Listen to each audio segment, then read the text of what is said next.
ake rubuta musu su yi haka.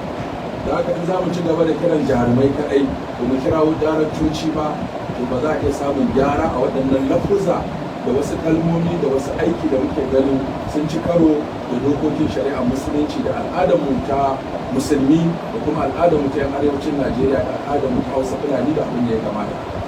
Don haka sai muka ce kamata yayi mu kirawo daraktocin mu zo mu tattauna da su akan yadda za a gyara waɗannan abubuwa waɗanda kuma ku da kanku kun san wasu abubuwan sun ƙara tabarbarewa ba kamar yadda ake yin su da ba. Sai mu kafa kwamiti da 'yan hizba da ku a zauna a samar da wannan kwamiti wanda zai dinga tattaunawa ya zama liaison office tsakaninmu da ku da abin da ya taso.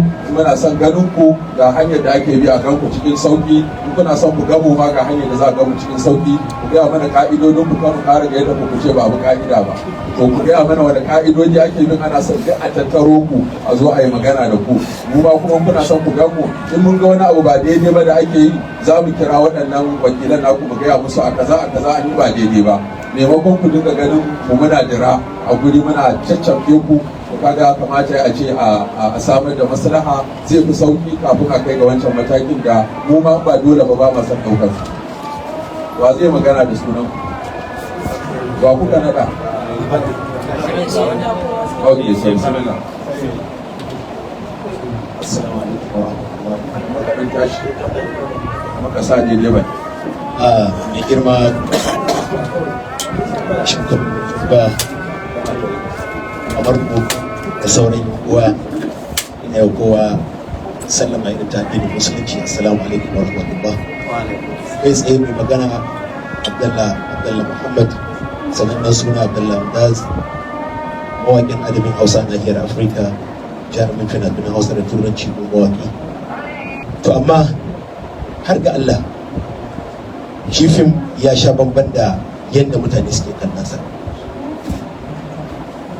Wayanda suke shigowa cikin harkar fim, mafi aksari wanda suke zuwa dan a ɗauke su harkar fim, mafi yawa daga cikin wanda ma suke ɗaukar nasa suke za su kasa abin ba su da alaƙa da fim, ko kuma wayanda su a kankin kansu nema ma suke su samu wayanda za su jagorance su yi fim, amma kuma su ne za su yi roman bakan cewa za su taimake su, za su haɗa su da fim, wanda aka so 80 na cikin 100 kaso 80 na cikin 100 wallahi ba fim da suke saka su ba, suna koya musu fajirci ne da fasakanci.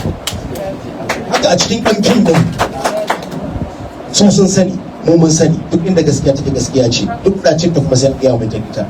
Akwai wa'inda daraktocin su suke promoting dukkanin wasu munanan ɗabi'u, har ake ganin wa'inda suke yaƙi da wannan ɗabi'un ma a matsayin ba su waye ba. Muciyoyin da ke cikin wannan masana'anta su ne wanda za su kalli wannan mutumin da ke cewa, wanda ke promoting. Don wani lokacin ka rubuta wata siga za ka kawai kawalci ne a ɗan yi masa wata kwaskwari ba. Ai haƙuri kalma ta yi tsauri, duk wanda ya sani ya san haka nake, ina da matsala. When it comes to gaskiya sai na faɗa, ko za ka kashe baka da wuta baka da aljanna. Abinda na sani Allah shine ke da sabon da zai muni. In nayi gaskiya kuma zai tambaye ni, Allah ya ce ku faɗi gaskiya ko da akan kawo nan guri. Dan haka ba ni ina jin kaina tsoron da Allah zai tutse ni ya ce Abdullahi rana kaza ga wata kaza ga lokaci kaza fikiri kaza an ce ka faɗi gaskiya kai ƙarya. Wannan ita ce gaskiya. Akwai masu promoting din karuwanci wannan an sani, kamar yadda suke a cikin al'umma akwai su a cikin mu. Akwai masu promoting homosexuality akwai su a cikin mu an sani. Akwai masu promoting kowane irin abu ne an riga an sani, amma wani irin yaƙi ne wannan? Albashi yanzu ni nake magana a nan gurin, in sha maka Allahu na riga na san wannan magana da ne da yawa daga cikin fim yau watan yin gaba da ni ya kama gurin. Da yawa daga cikin jarumai na fim da daraktoci watan cire na a cikin ayyukansu ya kama. Da yawa daga ciki watan cin mutunci da ɗora hotuna na a tozarta na a nemo laifuka na a bayyana a duniya ya kama. Amma ku sani shi ne ni abin da na imani da shi shine akwai abin da Allah subhanahu wataala ya faɗa alqur'ani, sanda sahabbai suka zo ana za su kashe ku, za su yi ku kaza, za su yi ku kaza, inna nasu qad jama'u lakum fakshawhum fazadatuhum imana. A duk lokacin da na faɗi gaskiya ina samun wani confidence a rayuwata na cewa na sauke nauyi ɗaya daga cikin abin da Allah ya dora mu. Kuma wannan ni dama maksud wannan shine yana daga cikin abin da ni ya kawo da cikin fim. Ba na zo fim bane dan nemi suna, dan da wanda suka sani da yawa sun sani tun ina cikin ɗalibai na ilimi. Alhamdulillah daidai gwargwado na samu daidai gwargwado suna, alhamdulillah. Amma yanayi ne na rayuwa ke sa dan adam ya koma wani layin da ba shi bane layinsa. Amma in ya tsinci kansa a cikin wannan layin, kada ya manta da ɗabi'arsa da addininsa da kuma cewa shi jakada ne na al'umma. Muna da magoya bayan da muke alfahari da su, kana da magoya bayan miliyan 10, miliyan 5, miliyan 20. Me ya alfaharin ka idan kullum kai al'umma ka sharri kake kawo su? Menene ribar ka idan kai kullum al'umma ka ba a faɗa sunan ka su faɗa alkhairin ka sai dai sharri ka? Dan haka aiki ne ja a gaban hukumar hizba. Amma abin da na sani shine duk da kasancewar aikin ja, duk lokacin da ka ce za ka yi gaskiya, za ka ji tsoron Allah, za ka bi dokar Allah, to ko da duniya za ta kware maka bayan Allah zai taimake ka. Dan haka yan fim yan uwana kuna jin wani a matsayin ku na marubuta, zan faɗa muku da harshen da malam bai sani ba. Ku marubuta ku ne alƙalai, ku kuke rubuta duk abin da ake faɗa a cikin fim. Dan haka ni mamaki nake na jarumi ya ce wai ai darakta ne ya rubuta min kaza in faɗa, to kai dabba ne ya za a ce ba ka magana baka san daidai ba. Darakta ya baka kalma ta fajirci ta fasikanci, gyara ta mana dole sai ka faɗa.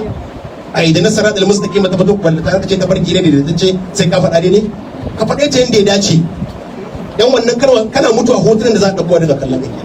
Dan haka ku ji tsoron Allah, mu ji tsoron Allah baki ɗayan mu gyara wannan al'amari, kuma mu duba da cewa wannan abin namu ne, gyaran namu ne duka baki ɗaya. Na ji daɗin wannan jawabi da Abdalla ya yi. Da mu ma yana ci mana tuwa a ƙwarya. Gaskiya ne yan uwa gara gaskiya kowa ya gyara. Dukkan mu anan ɗayan mu suna kallo, ɗan uwan mu suna kallo, iyayen mu suna kallo, al'umma na nabi suna kallo, duk duniya ma ce ana kallo. Gaskiya na ji daɗi da wannan taron da aka samu wanda ya zakarkare ya faɗi duk abin da ake buƙata. To ubangiji Allah ya shirye mu, ya shirya mana zuri'a, ya shirya mana zakatun. Allah bai da kowa gida lafiya. Wannan matakin na ɗauke shi ne saboda ni bahaushe ne, musulmi cikakken ba Kano, ban ma san dangina ni a kowane gari ba bayan Kano. So family dina suna da mutunci, ina da mutunci a cikin family dina da unguwata da masana'antar shirya fina-finai.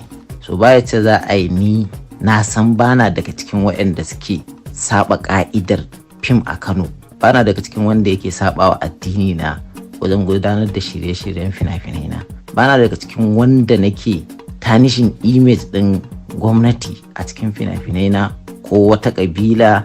So kawai wani mutum haka kawai ya zo ya kudin goro ya ce mana yan iska, ya ce mana wayanda suke aikata ba daidai ba a gaban wata hukuma, kuma kawai ina zaune ina da iyaye, zan yi aure, zan haihu, ina da ilimin addini na daidai gwargwado, ina bautawa Allah, ina kare iyakokin dokokin ubangiji na, kawai wani ya zo ya ci zarafi na in kyale shi in bar abin ya tafi sakakaka saboda ina tsoron maganar mutane ko wani abu da zai iya zuwa ya faru daga bakunan mutane.